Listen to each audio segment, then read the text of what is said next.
Okay, you just join us.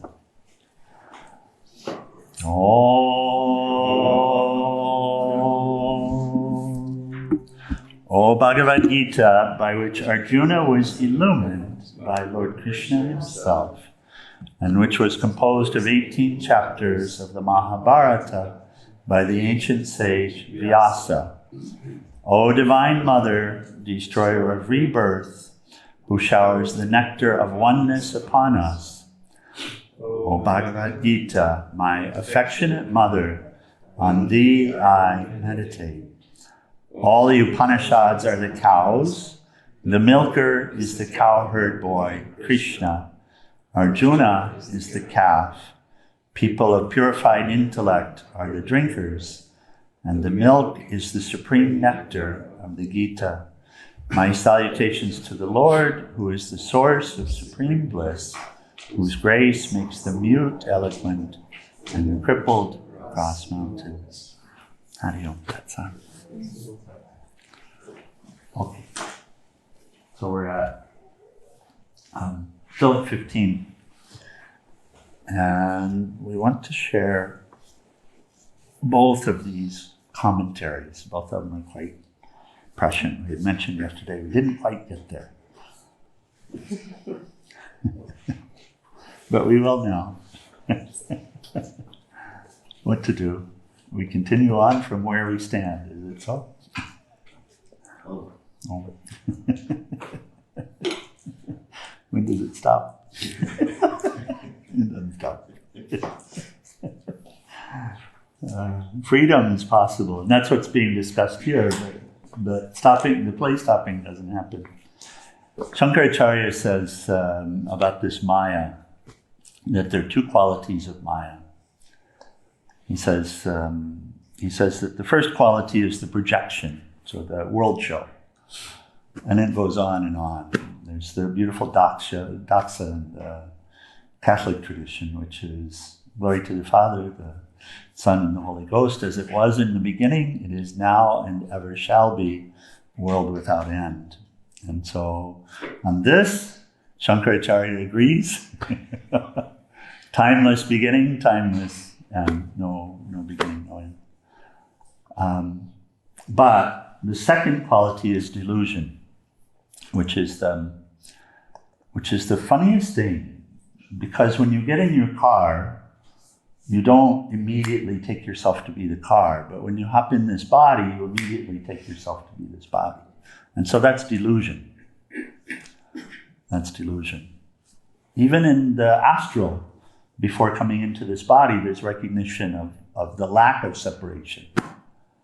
And but here, the feeling of separation is here. So this feeling of separation, as if, is in the body. And when you hop in, you become aware of it, but that awareness, the delusion comes. So Shankaracharya says that of the two qualities, the first, which is the projection of the world show, is never ending. It continues. The second, which is the delusion, taking yourself to be this body, does have an end. It's said to be beginningless, we don't know when it started, and it started also beginningless time, because it's part of the experience. But also, it has an end, and the end is here, what Lord Krishna is calling for a moment nirvana, which is a term we haven't really had in the Gita discussion to this point. So, okay. So here, Swami Satchidananda first. He speaks of this nirvana, and we'll read the sloka again. By steadily and continuously practicing yoga in this way. And this is all of the teaching to this point.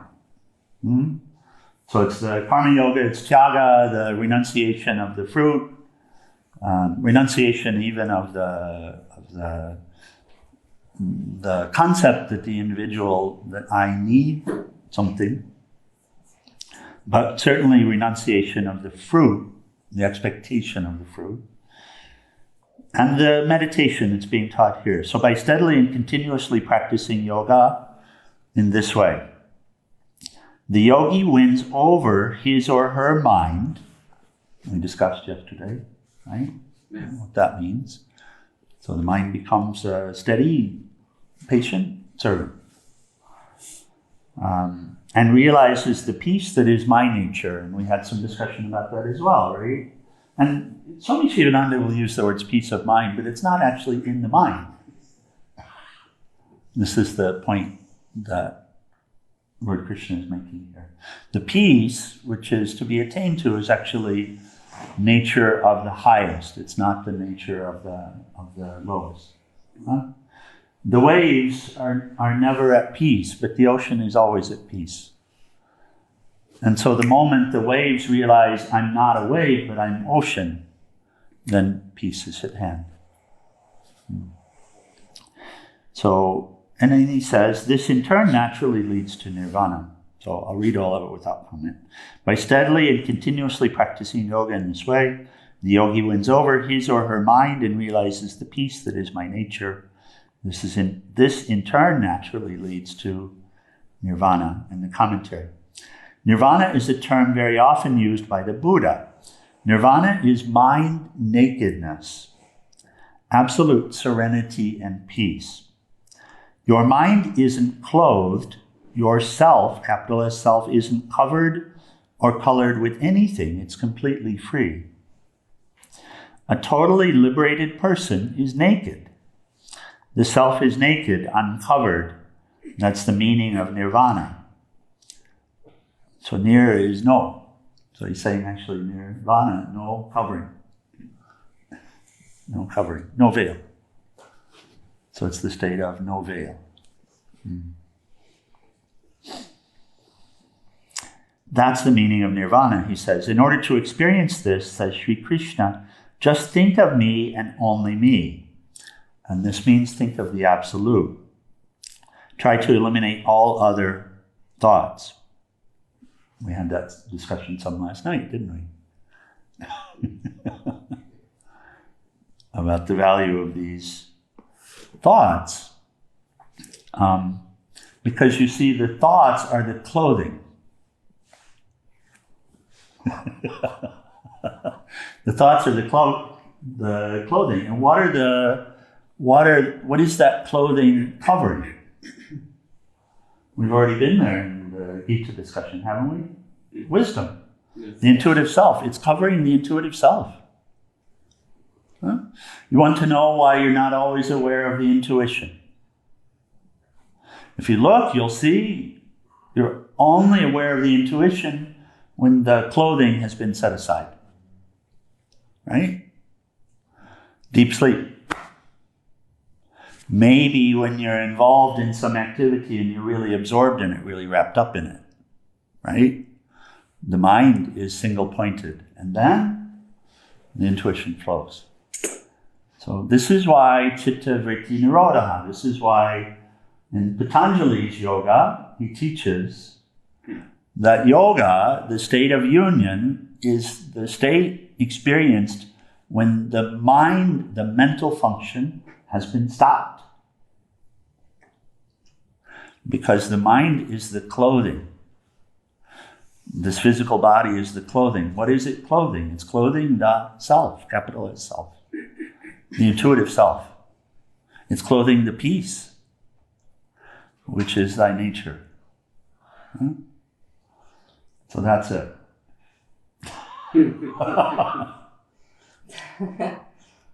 That's it. And honest to God, when we actually recognize it and then we see what you remember last evening I was saying, because we were saying, this isn't bad. And I say, okay, nothing's bad. But look at the state of the mind. And that's your indicator. You have a built-in weather vane. If you want to know how close you are to peace, you just look at the state of the mind. And you look at what the mind is ruminating over. Is the mind thinking of the highest, or is the mind thinking about what somebody said to me 5 minutes ago? Right? Yes? That's your weather vane. Is the mind thinking about food and longing for food? Or is it roaming in the divine? Huh? So, like that. So here nirvana is described. Okay, continue. He says it's a beautiful teaching, but how can you even think of the absolute? He says it's very hard. It is. But at least you can feel that the absolute is something vast. Actually, that's the idea behind the personification of Vishnu, a name that means the absolute, unlimited, omnipresent, omniscient, omnipotent. Omni this, omni that. He says, repeat, Om, Om. So, Omni. Think of Omni. Nothing can limit you. Don't just think of little or fractional things. Fractional things. We know what a fraction is, right? What's a fraction? It's a portion of something. Yeah, a tiny portion. Yeah. Home. And generally speaking, when you look at what we're thinking about, it's such a tiny portion. It's infinitesimal. Right? Swami Ramaswarup loves to share, and so within his family, the sharing still continues. There's a video, and I'll send it out this morning in the WhatsApp group. I think it's been a couple of years since I did, so maybe no one here has seen it. But the video starts zoomed in a little tiny speck of the earth, a place in the Himalayas. And then it zooms out. Yeah. And it continues to zoom out. You remember it, right? I've seen it once like this, yeah, and it keeps going and going. And it continues to zoom out, and it comes to the solar system, and then it comes to the Milky Way. And then it continues to zoom out, and it comes out to the known universe, which is 13.2 billion light years.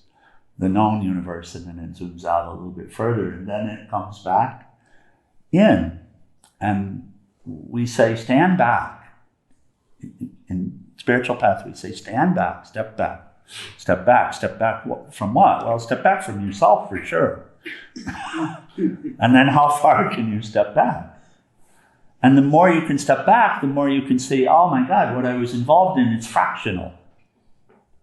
Right? It's just a little tiny piece. It's not really significant. It's not really meaningful. If you understand, for example, the arc of life and you see the fullness of life, then what is this experience I'm having right now? What is it really? What's the importance of it in the scheme of things? Right? You see how helpful that is. It's so helpful to be able to stand back in that way. And this is what's being pointed to here as well. Huh?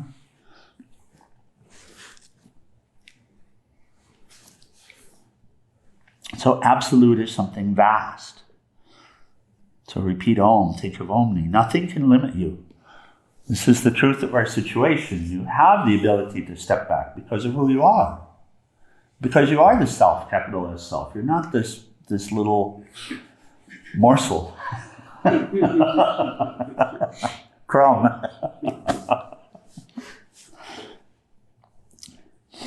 So, in other words, you have the ability to stand back. Patanjali says in the Yoga Sutras, if you keep thinking of the infinite, you feel bigger. You feel yourself expanding. We've seen that, right? If you keep thinking of what's bigger than what you've taken yourself to be, you actually feel an expansion. Is it so? Yeah. Yeah. So if you contemplate Amma's words, for example, you feel an expansion happening. Is it so? Oh. Why, he says, why? What you think, you become. You feel unlimited. Don't think I'm just this body, I belong only to this or that. Don't always keep the mind in petty, limited things. All of them are simply aids that just come and go. Saint Ramalingam once said, If a seeker constantly thinks of food, all of the merit attained by his or her practices will melt away like a bundle of salt down in the river.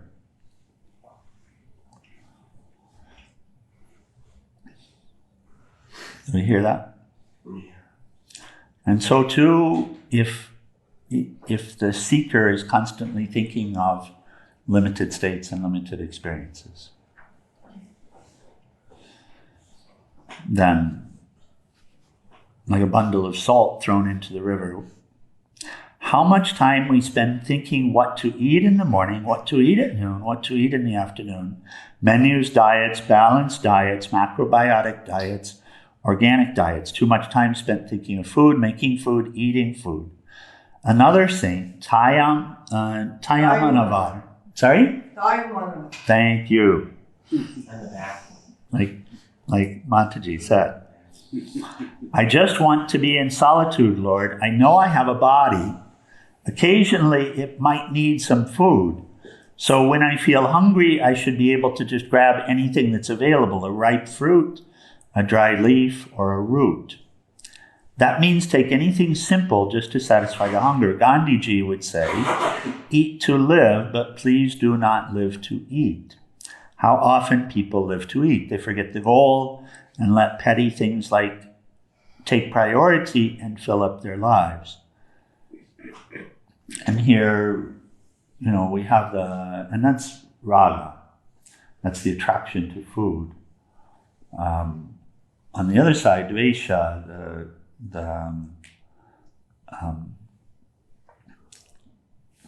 the word that comes is being repelled, feeling repelled, the opposite of attracted.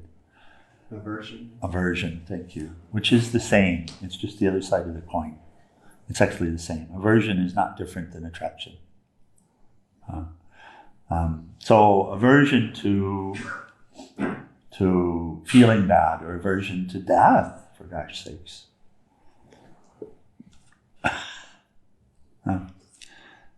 Is the same. So if we're constantly thinking about whatever it is we have an aversion to, then it's the same. And what makes the radar, of course, is the COVID stuff. And for all of all us. the poisons in the food, Yeah. you're always having to read ingredients. Yeah, that too. Back to food. Yeah, I mean, for the human, it seems the whole life is about food. Really, it does. Trying to avoid the poison ones. It does. Food and procreation, it seems like that. Mm-hmm. Yeah. A true yogi shouldn't get tangled in these things. Yes, you need a little food, a little clothing, a shelter. If you're really sleepy, you can sleep anywhere. You don't even need a cozy bed. If you don't feel sleepy, then sit and meditate. So don't waste your time with all these daily petty things. Keep them very simple. You'll have more time to spend in spiritual pursuits, which is what Sri Krishna is saying. Think on me, intent on me alone. That means that everything you do is all for good, it's all for God. Do everything as an offering. Let this constantly be in your mind when you sit and type, when you're outside digging, cooking, or eating, everything. Then it becomes a continuous meditation. In your regular seated meditation practice, be thinking, how can I make my entire life a meditation? To make the whole day a meditation, you plan here, like winding a clock early in the morning so that it goes the whole day. Sit and meditate early so you'll unwind in meditation the whole day. Ultimately, put more time in meditation. If you use up your only time for meditation doing yoga postures and breathing practices, the next day cut those short, increase the meditation. You can even do those separately in the evening or afternoon. In the mornings, if your practice time is limited, you can spend all the time for meditation, but do a little pranayama, breathing practice first. Pranayama also is a part of meditation. It's not the length, but the quality of the meditation that's important. Some try to meditate for an hour and cannot. But if you prepare properly, even 10 minutes will be a very good meditation. A person should know how deep he or she is going in meditation. If it's not so deep, then better do more preparation. That's why you shouldn't think meditation is the most important thing, so I don't need to do any of the other practices, because all of the practices, most especially karma yoga, are preparations for meditation. And we shouldn't say most especially. It's very high on the list. It's one of the things that we tend to avoid because we find this urge towards the little self to be so strong. And sometimes it's very hard to even imagine why we do something other than fruit, right? So that's a very tough one. But the others aren't so easy either. Chanting of mantra, the devotional practices, if we can really find devotion, all of these are preparations for meditation. So he reminds, you shouldn't think meditation is the most important thing, so I don't do any of the other practices. Because to have that good 10 minutes of meditation, everything else has to be there. Oh. And then he says, if you sit half sleeping or thinking of many things, you might say you meditated for 1 hour, but you didn't. See, the quality is more important. And that's the very reason why we suggest a little of all the different yoga practices. Slowly we prepare the body with asana, yoga poses, and prepare the mind with pranayama. And this leads to deep meditation. And then if we can share, we can see in this particular sloka, this 15, really this one is the whole teaching of the chapter, the yoga of meditation. So it's a summary. Yeah. And then he comes, of course he'll come back, we'll pick up the next sloka. But here's Swami Venkatesananda on the same. He gives a little different translation in English. Thus, always keeping the mind balanced, the yogi, with the mind controlled, attains to the peace abiding in me, which culminates in liberation. And the Sanskrit word is nirvana, just for clarity. Here he's translating it as liberation instead of using it directly. Shantim nirvana paramam. Paramam is the supreme. So the supreme nirvana is the shloka itself. Okay, here's what Swamiji adds. He says, the yogi seated in meditation learns to balance his mind. Krishna, by quietly and unpretentiously slipping this verse in here, points out at this stage that the yogi's balanced mind is not at all upset at any time. So again, that's the weather vane. Is it disturbed? Is it distracted? Always warns us against the delusion that peace is attained only during meditation. If this balance or peace is itself a type of meditation, then such meditation too is continuous and unbroken.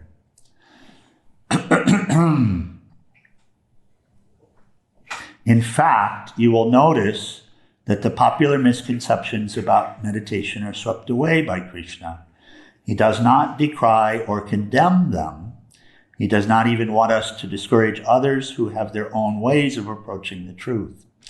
He wisely instructs us in the best of ways, his own way, in which we shall ever dwell in him, meaning the eternal. The yogi does not enjoy the peace of mind or of meditation, but the peace abiding in God, or the peace abiding in God, or the peace of abiding in God. So he says we're not enjoying the peace of the mind. He puts of mind in quotes. Or of meditation, and he puts of meditation in quotes. But the yogi who enjoys peace is enjoying the peace which is abiding in God, or the peace of abiding in God. When the mind is controlled and the attention is focused on God, excluding the distracting rays, which reflect over the surface of the mind and leak through the senses, the yogi discovers that the whole universe is pervaded by God consciousness, filled with God's life, and clothed in his body. In a not so obvious manner, it is the one divine presence that pervades all things. When that truth sinks deeper and deeper, the yogi suddenly discovers that the inside-outside divisions are non-existent. With closed eyes, he sees God within, and with open eyes, he sees God all round. God lives in him, and he dwells in God. Does that sound like the story that Swami shared? Yeah. You haven't heard the story, I'll share it quickly. So, Swami Ramasru, he would tell everyone multiple times this story. He speaks of a person, Swami Yogi, sitting in the forest, just sitting. If you come across him, you see him sitting in the forest. And he'll look very odd from the outside. He's just sitting there. Every now and then he has his eyes open, and every now and then they're closed. And so Swamiji describes in the story what's happening inside. He says that the person is sitting there, eyes closed, and after some time says to himself, if God is outside, why close your eyes? And so he opens his eyes and he looks about. And after a while he says to himself, if God is inside, why do you have your eyes open? And so he closes his eyes. And the point is, he's seeing the same with the eyes open or the eyes closed. That's what's being shared. Same as here. The peace of abiding in God culminates in nirvana, liberation. Nirvana is completely stripping oneself. So here's same translation, completely stripping oneself, so becoming naked. There are no coverings. All covering is ignorance. Not that the yogi should go about naked, but he should and does cease to identify the self with the changing forms of the body and of mentality. He sees everything right from her erstwhile ego, mind, and senses, down to the remotest object in the world as none other than the one consciousness. Nirvana is the extinction of pleasure-seeking, whether it was seeking for worldly pleasure, heavenly pleasure, or some other goal described as supreme bliss. And nirvana itself is described as supreme bliss. So, sometimes we hear a concept that the bliss is in the space between the thoughts. Like that. Oh. Okay.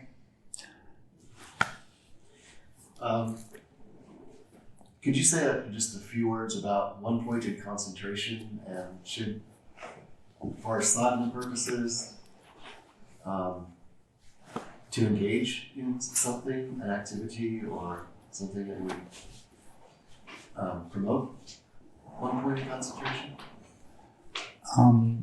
So I'm thinking of the word ekagrata.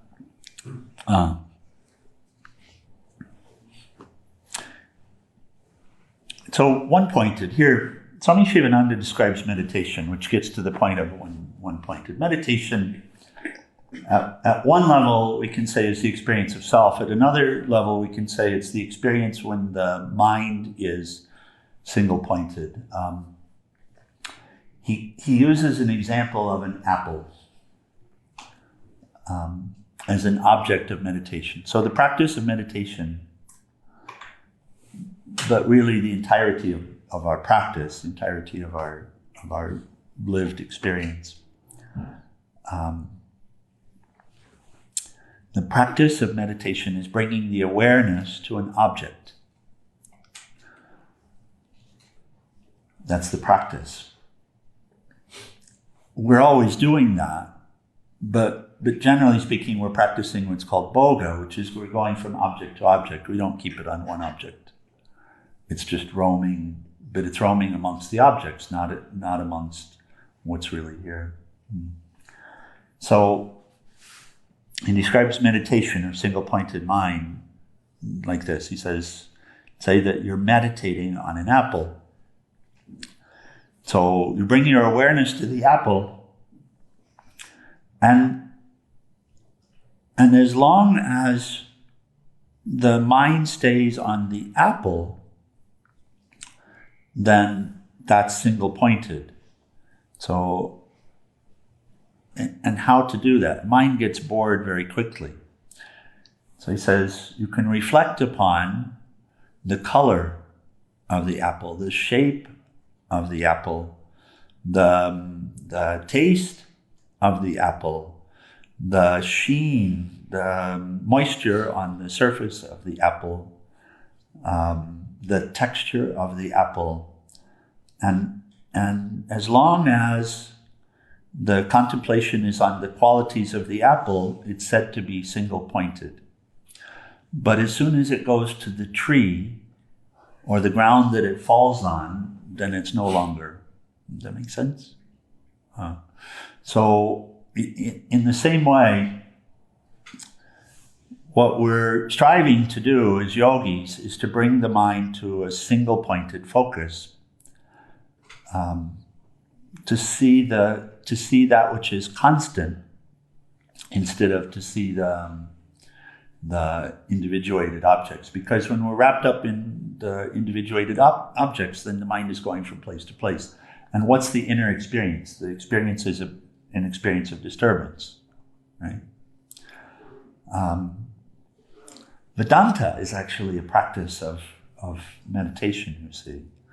Because seeing that I'm always seeing the same, and constantly coming back to that state of unity is also a practice of single-pointed mind. But generally what we practice in meditation practices is tritak, or chanting of mantra, inner tritak, outer tritak, chanting of mantra. Mantra, repeating the mantra itself is an object, isn't it? The mantra is an object. And the mind very easily becomes single-pointed when we're repeating the mantra. So in terms of the practices we're given, it's one of the best, isn't it? Yeah. Finally, diving in and recognizing the immortal essence, Satchidananda, Vishnu, Krishna, whatever name we give, and seeing that essence wherever one looks is single-pointed mind, and it's called samadhi as well. In terms of the practices that we're engaged in, what we're guided to is to see that essence and serve that essence in everything. So which means that we bring the mind to the essence or the essential situation or the goal or the highest, and keep it there. So when we serve the highest. We offer the fruit to the highest. When we chant, we bring the awareness and dedicate the chanting to the highest, to the beneficence of all. These are all practices of single-pointed mind.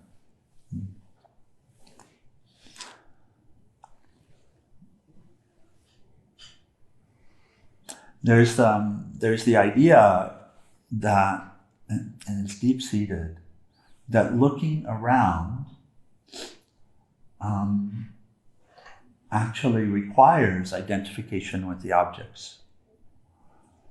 There's an idea of that, because that's what we've taken to be the normal state.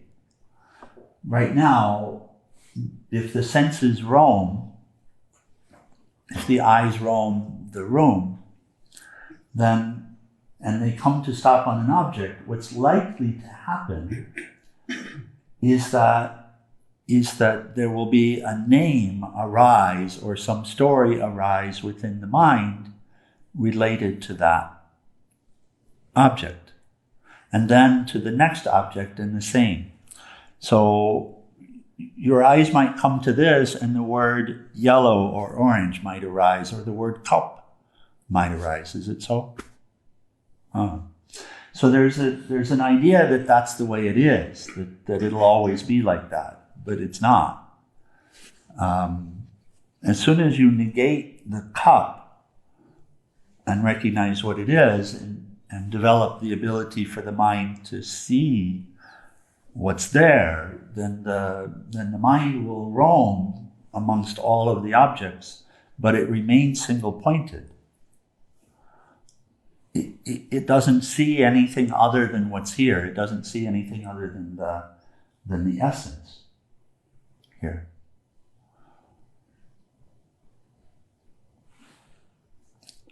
The arising of the name or the story doesn't occur any longer, and so the disturbance ceases. And that's what single-pointed mind does. Is when the mind is single-pointed, the state of disturbance or distraction ends during that period of time.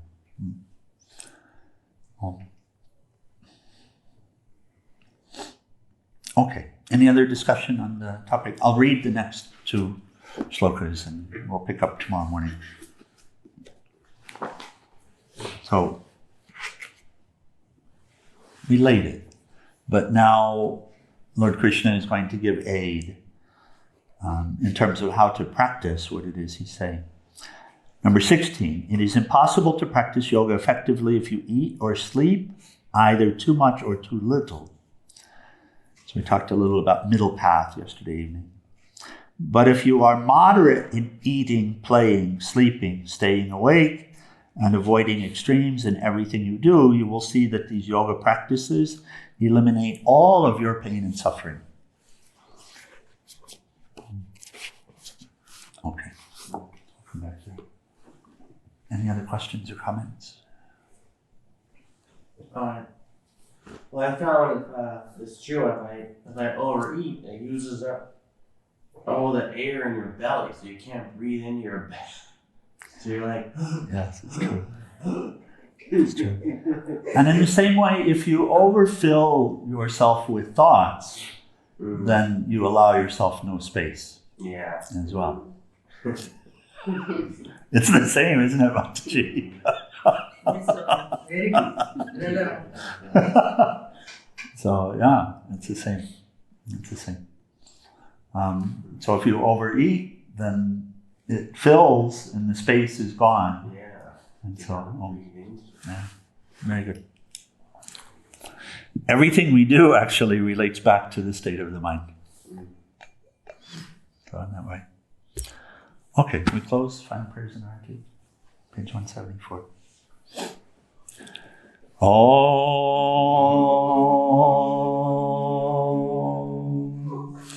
Om Trayambakam Yajamahe Sugandhim Pushtivardhanam Orvairukhameva Bandhanan Mritor Mukshiyamam Mritat Om Trayambakam Yajamahe Sugandhim Pushtivardhanam Orvairukhameva Bandhanan Mritor Mukshiyamam Mritat Om Trayambakam Yajamahe Sugandhim Pushtivardhanam Orvairukhameva Bandhanan Mritor Mukshiyamam Mritat Om Sarvesham Swastir Bhavatu Sarvesham Shantir Bhavatu Sarvesham Purnam Bhavatu Sarvesham Mangalam Bhavatu Sarve Bhavantu Sukhinaha Sarve Shantu Niramaya Sarve Bhadrani Pashyanto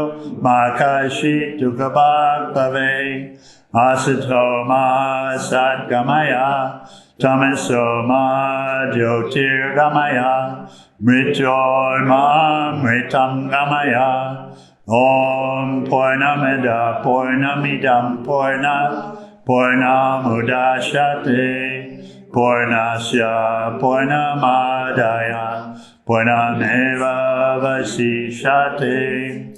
Om Shanti Shanti Shanti.